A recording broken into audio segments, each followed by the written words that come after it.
12th का first chapter start करने जा रहे हैं, solid state. There are 4 states of matter. Matter की 4 स्टेट होंगी। Number 1 solid state, number 2 liquid state, number 3 gas state, number 4 plasma state.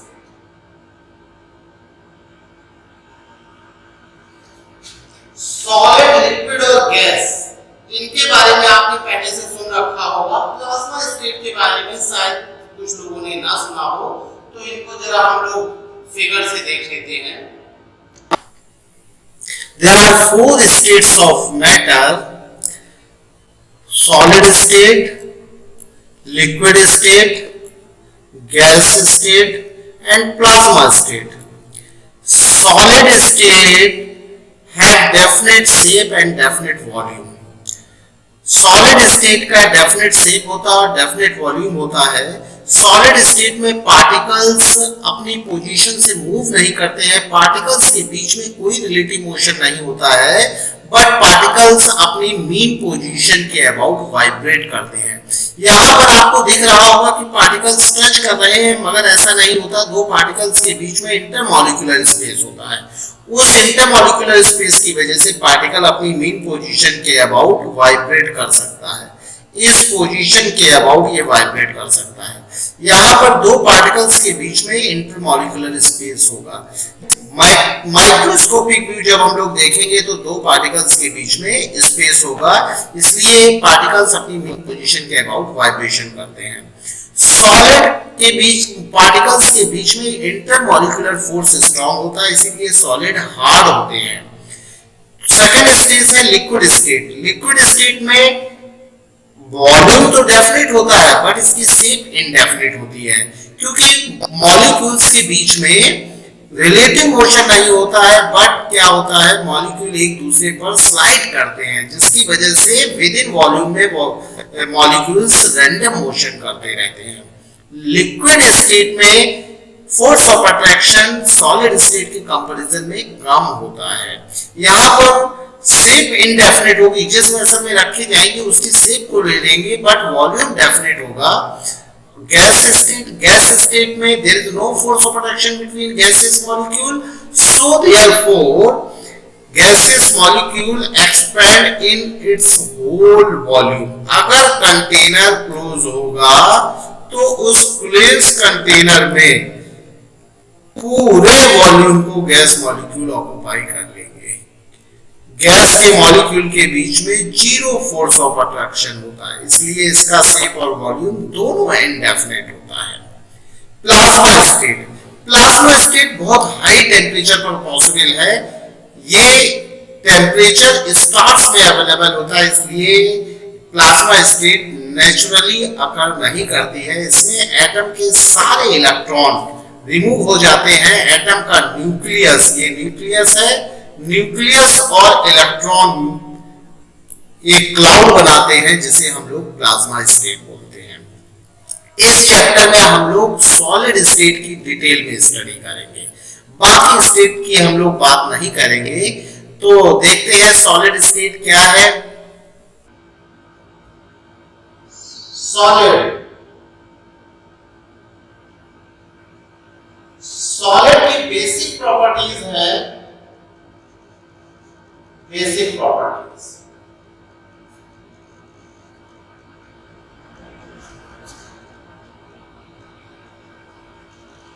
और first basic property है solids have definite volume and definite shape. Solids have definite volume and definite shape. Solid particles relative motion नहीं करते हैं, free motion इनका नहीं होता है, बल्कि ये अपनी मीन पोजीशन के अबाउट वाइब्रेशनल मोशन करते हैं। ये अपनी मीन पोजीशन के अबाउट वाइब्रेशनल मोशन करेंगे। इनका फ्री मोशन पॉसिबल नहीं होता। Free motion is not possible. is not possible.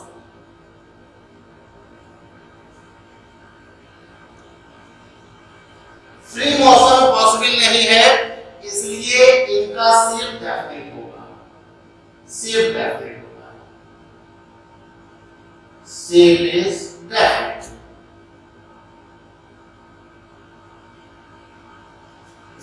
अभी इनका जो सेपरेशन है, एवरेज सेपरेशन, वो भी कांस्टेंट होगा, जिसकी वजह से वॉल्यूम फिक्स होगा। एवरेज सेपरेशन,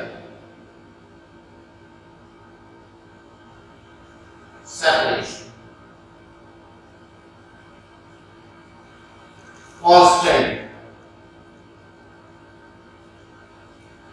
जिसकी वजह से इसका क्या होगा, वॉल्यूम फिक्स होगा, फिक्स। सेकेंड प्रॉपर्टी है इसकी, सॉलिड्स के बीच में जो इंटरमॉलिक्यूलर फोर्स होगा वो स्ट्रॉन्ग फोर्स होगा, है strong intermolecular force, intermolecular force.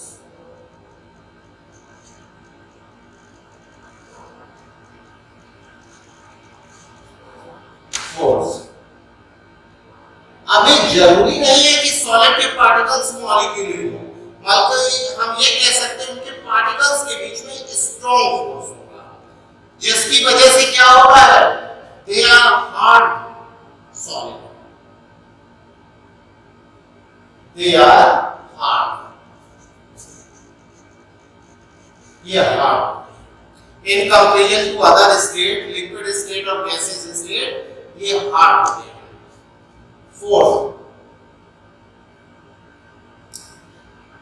इनके मेल्टिंग पॉइंट हाई होते हैं, melting point of solid is high,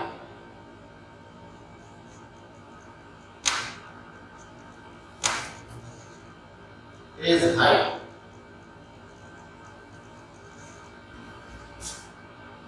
fifth property है, they are incompressible, they are incompressible, they are incompressible.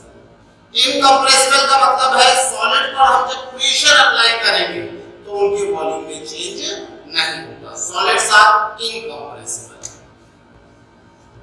Next property है six property, इनका जो heat होता है, हीट कैपेसिटी, सिक्स प्रॉपर्टी है, इनकी हीट कैपेसिटी प्रोसेस पर डिपेंड नहीं करती है। Heat capacity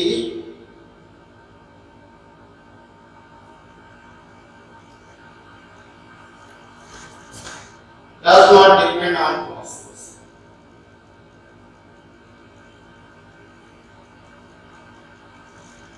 on process। ये बेसिक प्रॉपर्टीज है सॉलिड स्टेट की। हम लोग इस चैप्टर में केवल सॉलिड स्टेट की बात करेंगे, लिक्विड और गैसेस स्टेट की बात हम लोग इस चैप्टर में नहीं करेंगे। Types of solids, on the basis of force between particles, solids are four types. Number one, molecular solid,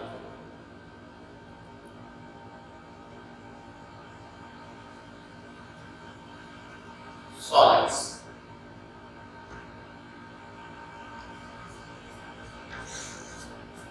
molecular solids में क्या होता है, particles are molecule,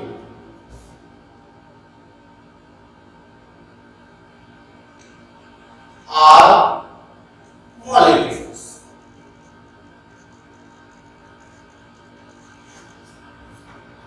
अब मॉलिक्यूल्स के नेचर के हिसाब से मॉलिक्यूलर सॉलिड जो होंगे वो कई टाइप के होंगे। नॉन पोलर मॉलिक्यूलर सॉलिड्स, जैसे नॉन पोलर मॉलिक्यूलर सॉलिड्स, इसमें जो मॉलिक्यूल्स होंगे वो नॉन पोलर होंगे, जैसे non polar I2 solid, C6H6 solid, SiCl4 solid, etcetera. अभी ये जो सॉलिड्स हैं ये नॉन पोलर, इनका मॉलिक्यूल नॉन पोलर है। वीक फोर्स होता है इसमें, वीक फोर्स है बिटवीन मॉलिक्यूल्स, जिसकी वजह से ये सॉफ्ट होंगे, मेल्टिंग पॉइंट वेरी लो होगा, very low.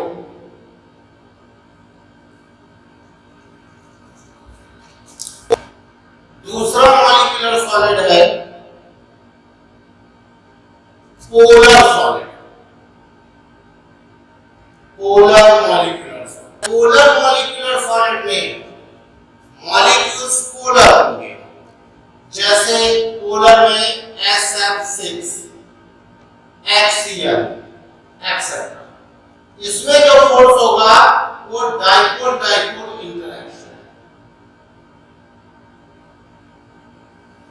Interaction, dipole dipole interaction. ये भी क्या होंगे, सॉफ्ट होंगे, मेल्टिंग पॉइंट लो होगा, low melting.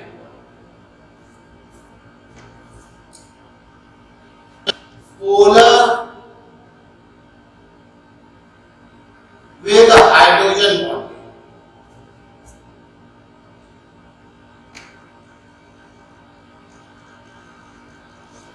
molecules।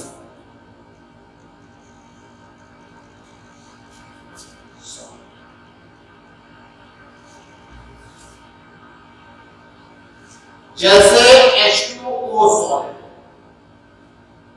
H3BO3 solid.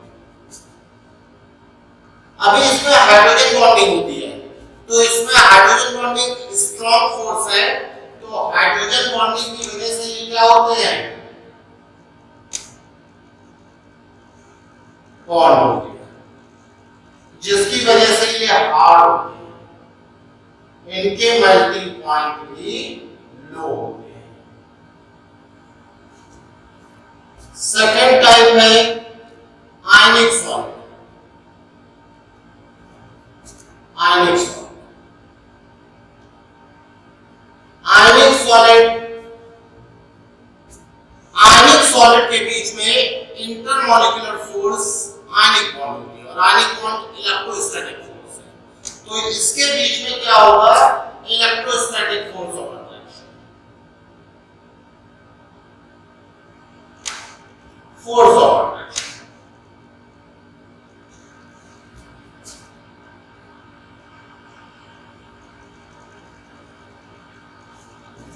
ये सॉलिड हार्ड होते हैं, मेल्टिंग पॉइंट इनके हाई होते हैं। मॉल्टन स्टेट और एक्वस सॉल्यूशन कंडक्टिंग होता है। मॉल्टन स्टेट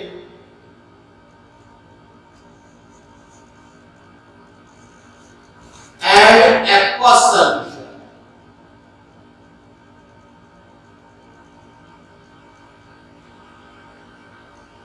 is conducting।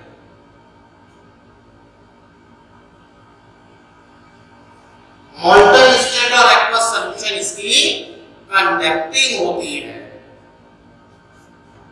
एग्जांपल जैसे NaCl, MgCl एक्सेट्रा। जिन कंपाउंड्स में आयनिक बॉन्ड होगी वो सारे आयनिक सॉलिड होंगे, वो सॉलिड फेज में ही एग्जिस्ट करेंगे, because ionic bond is strong. Metallic solid, third है मेटालिक सॉलिड।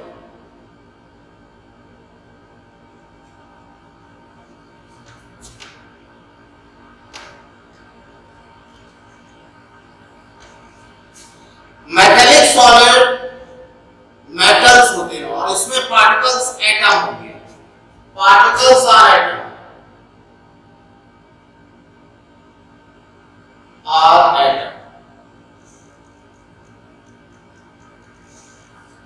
इसमें पार्टिकल एटम होंगे और फोर्स मेटालिक बॉन्ड होगा।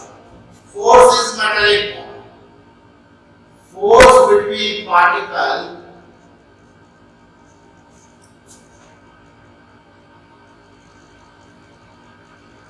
is metallic bond।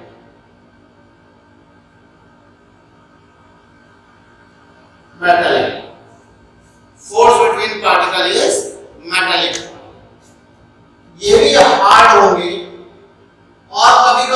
सॉफ्ट भी हो सकते हैं या फिर सॉफ्ट,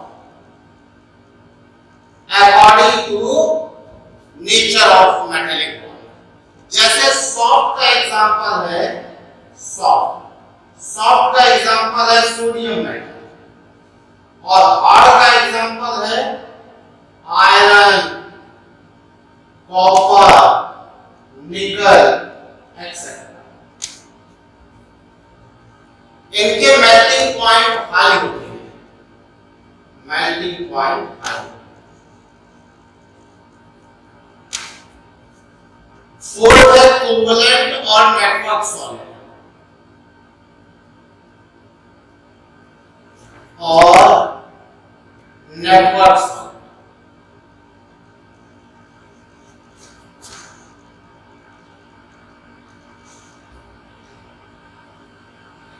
इसमें जो पार्टिकल्स होते हैं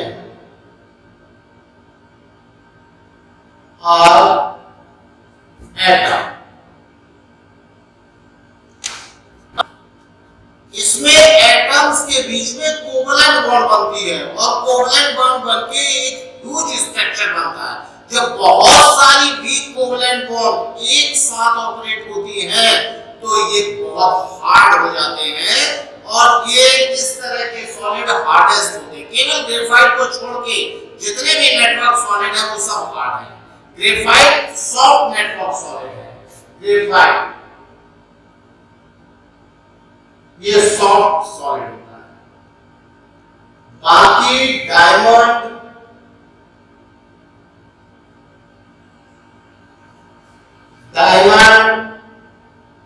quartz,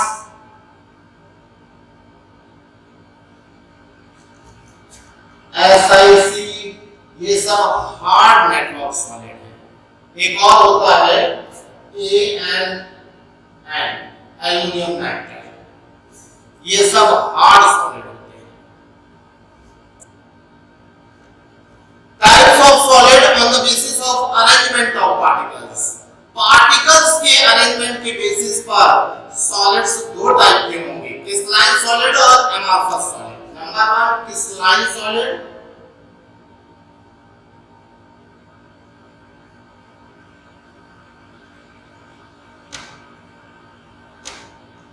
number 2 amorphous.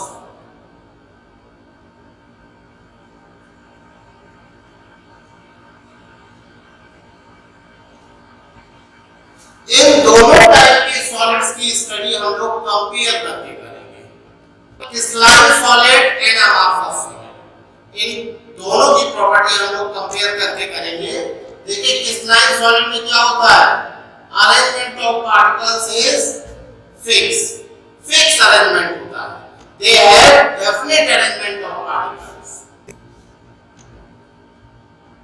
They have definite arrangement of particles, they have indefinite arrangement of particles.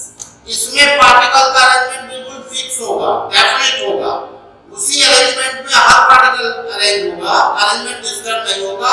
इसमें बहुत सारे अरेंजमेंट होंगे, एमॉर्फस सॉलिड में बहुत सारे अरेंजमेंट होंगे। देखिए कैसे, जैसे पार्टिकल अगर टॉप टू टॉप टचिंग में है तो हर particle top to top touching में होगा, कोई भी अरेंजमेंट डिस्टर्ब नहीं करेगा, हर particle top to top touching में होगा। और यहाँ पर क्या होगा, कुछ particle top to top touching में है और कुछ पार्टिकल डिस्टर्ब कर रहे हैं। यहाँ पर कभी ऐसा होगा और कहीं पर ऐसा होगा तो कहीं पर ऐसा, बहुत सारे अरेंजमेंट होंगे। इसमें अरेंजमेंट इनडेफिनेट होगा। यहाँ पर सिंगल अरेंजमेंट है, हर particle top to top touching में है। यहाँ पर देखिए ये टॉप टू टॉप टचिंग में है, ये दो के बीच में एक है, पार्टिकल्स में बहुत सारे अरेंजमेंट हैं। सेकंड प्रॉपर्टी है, ये हार्ड सॉलिड होते हैं और ये सॉफ्ट सॉलिड होते हैं। दे आर हार्ड सॉलिड,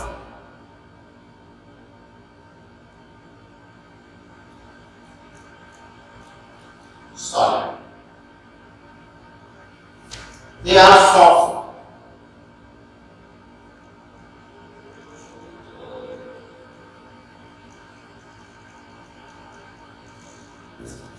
ये हार्ड सॉलिड होते हैं और ये सॉफ्ट सॉलिड होते हैं। थर्ड प्रॉपर्टी ये होती है कि इनके मेल्टिंग पॉइंट साफ टेम्परेचर होंगे, फिक्स टेम्परेचर होगा, और यहाँ पर मेल्टिंग पॉइंट वेरिएबल टेम्परेचर होगा। मतलब एक टेम्परेचर की रेंज में ये मेल्ट कर रहे होंगे और ये फिक्स टेम्परेचर पर मेल्ट कर रहे होंगे। They have fix melting point, इनका फिक्स मेल्टिंग पॉइंट होगा, मेल्टिंग, और इनका मेल्टिंग पॉइंट वेरिएबल होता है। They have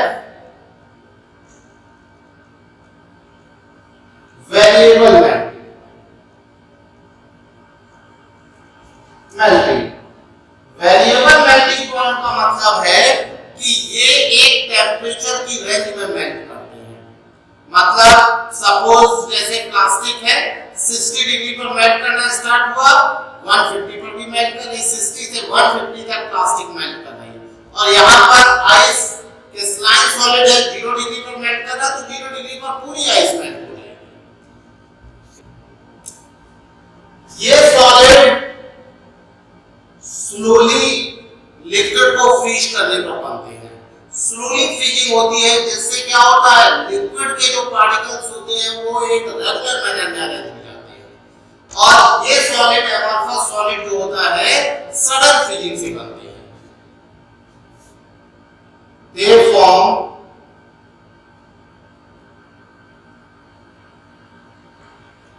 by slow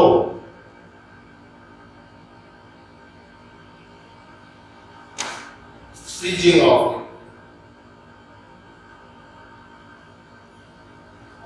liquid.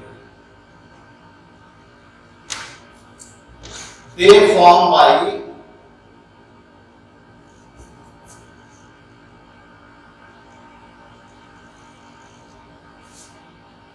sudden freezing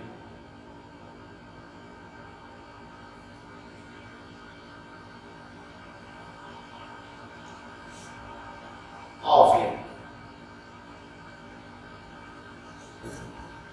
ये स्लो फ्रीजिंग से बनते हैं। जब लिक्विड को हम स्लोली फ्रीज करते हैं तो पार्टिकल एक रेगुलर मैनर में अरेंज हो जाते हैं, जिससे क्रिस्टलाइन सॉलिड बनते हैं। और यहाँ पर क्या होता है, हम लिक्विड को सडनली फ्रीज कर देते हैं, इसीलिए इन सॉलिड को हम बोलते हैं ट्रू सॉलिड। ये ट्रू सॉलिड है। और ये क्या है, सडन फ्रीजिंग होता है। जो पार्टिकल जहां पर होता है वहीं पर रेस्ट पे आ जाता है। हमें पता है लिक्विड पार्टिकल रैंडमली मूव करते हैं, और सडन फ्रीजिंग होती है, जिसकी वजह से जो पार्टिकल जहां पर होता है वहीं पर रेस्ट में आ जाता है। इसीलिए इनको हम सूडो सॉलिड या फिर सुपर कूल लिक्विड बोलते हैं। Liquid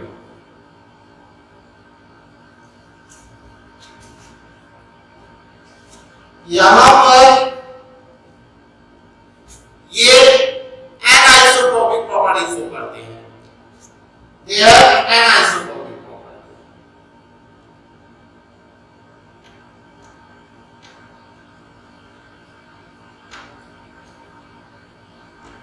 properties.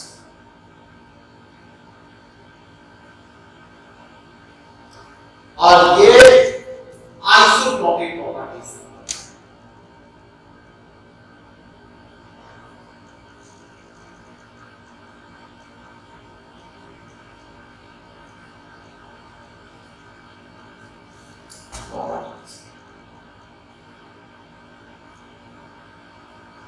देखिए इसकी एनाइसोट्रोपिक प्रॉपर्टी होती है। एनाइसोट्रोपिक प्रॉपर्टी मतलब जो अलग अलग डायरेक्शन में अलग अलग प्रॉपर्टी शो करेगी।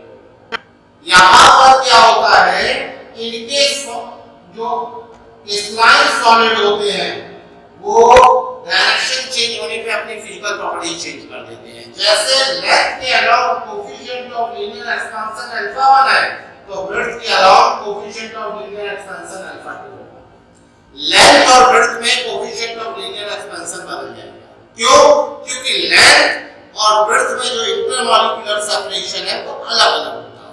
रेगुलर अरेंजमेंट है तो, लेकिन हाँ ये है कि सारी लेंथ में एक ही अरेंजमेंट होगा, ब्रेड्थ में एक ही अरेंजमेंट होगा।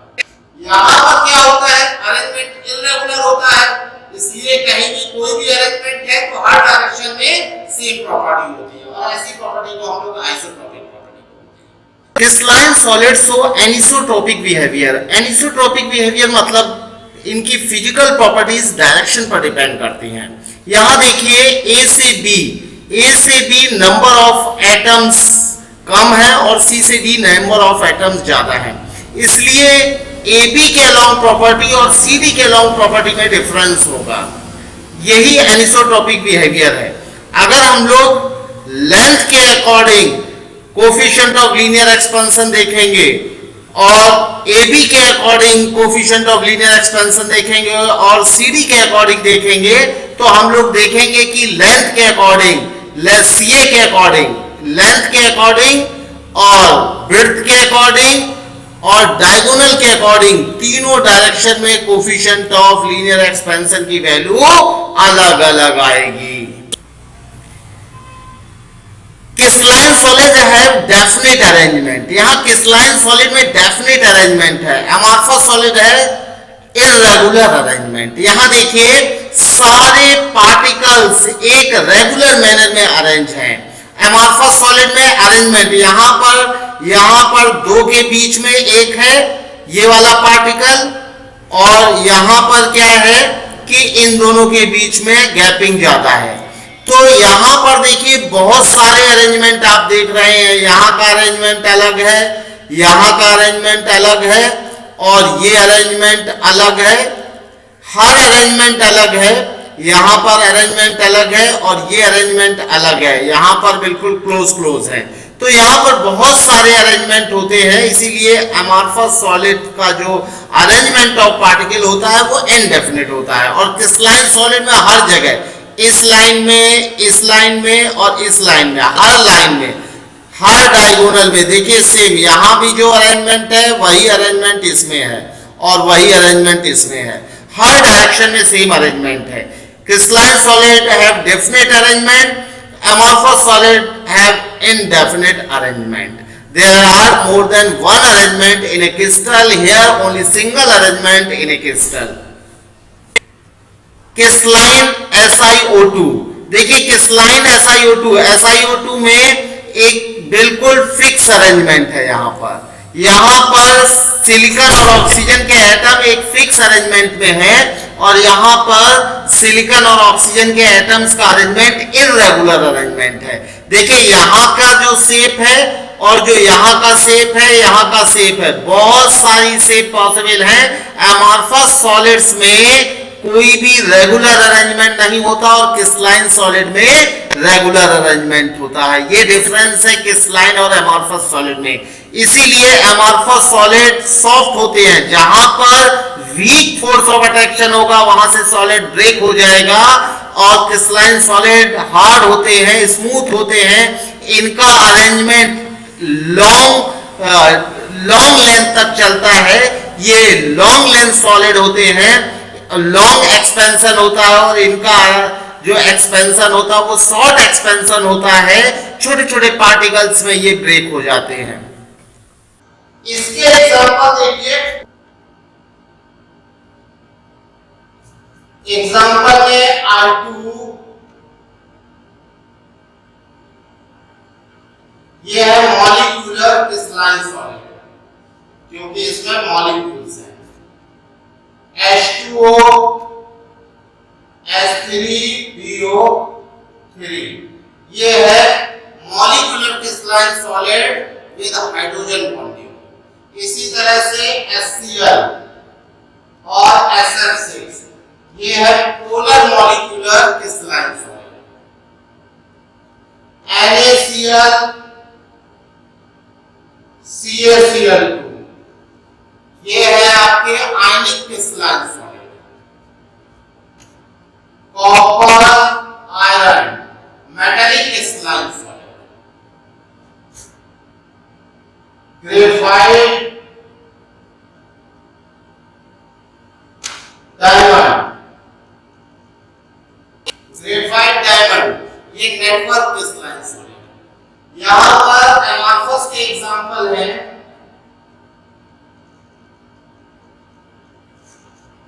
प्लास्टिक, ग्लास, रबर, ये एमॉर्फस के एग्जांपल है। अगले लेक्चर में हम लोग क्रिस्टलाइन सॉलिड को डिटेल में पढ़ेंगे। Okay, thank you.